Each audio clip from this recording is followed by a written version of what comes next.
இதுதான் ரஸ்க். மேரி தங்கத்துக்கு ஈக்குவலா இன்னைக்கு பாப்புலரா எல்லா கடைகள்லயும் விற்கப்படக்கூடியது இந்த ரஸ்க் தான். நான் பிறந்ததுல இருந்து எப்போ அந்த ரஸ்க் அப்படின்ற மேட்டரை கேள்விப்படுறேன் அப்படின்னு சொல்லி கேட்டீங்கன்னா, எனக்கு காய்ச்சல் அடிக்குது, எதையுமே சாப்பிட முடியல. அப்ப கடையில போய் ஒரு ஸ்பெஷலான ஐட்டத்தை வாங்கிட்டு வர்றாங்க. அதுதான் ரஸ்க். அப்போ உள்ள ரஸ்க பாத்தீங்க அப்படின்னா, அதை கடிக்கவும் முடியாது, அவ்வளவு ஈஸியா உடைக்கவும் முடியாது. ஊற போட்டு 10 நாள் கழிச்சு தான் அதை சாப்பிட முடியும். அந்த அளவுக்கு ஹார்டா இருக்கும். என்னடா டென்ஷன் பண்ற?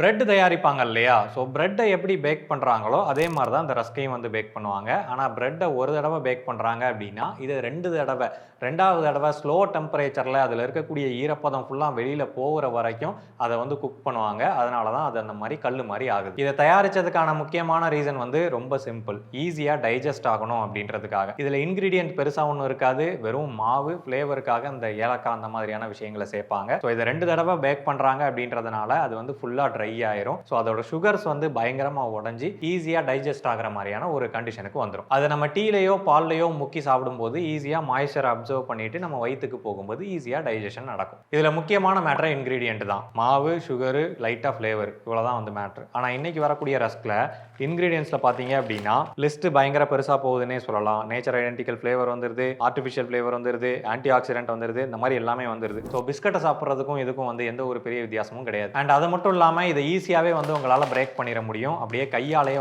உங்களால நொறுக்கிட முடியும். அந்த அளவுக்கு சாஃப்டா தான் இன்னைக்கு வரக்கூடிய ரஸ்க் எல்லாமே வருது. அதுக்காக கல்லு மாதிரி தான் இருக்கணும் அப்படின்றதுக்காக நான் சொல்லல. அந்த மாதிரியான இன்கிரீடியன்ட்ஸ் இதுல சேர்த்திருக்காங்க. கலரையும் சேர்த்து வச்சிருக்காங்க 150A. ஸோ அதனால அந்த மாதிரி ரஸ்க் சாப்பிட்டு ரிஸ்க் எடுக்கணுமா அப்படின்றத நீங்களே முடிவெடுத்துவீங்க. ரஸ்க் எடுக்கிறலாம் எனக்கு ரிஸ்க் சாப்பிடுற மாதிரி.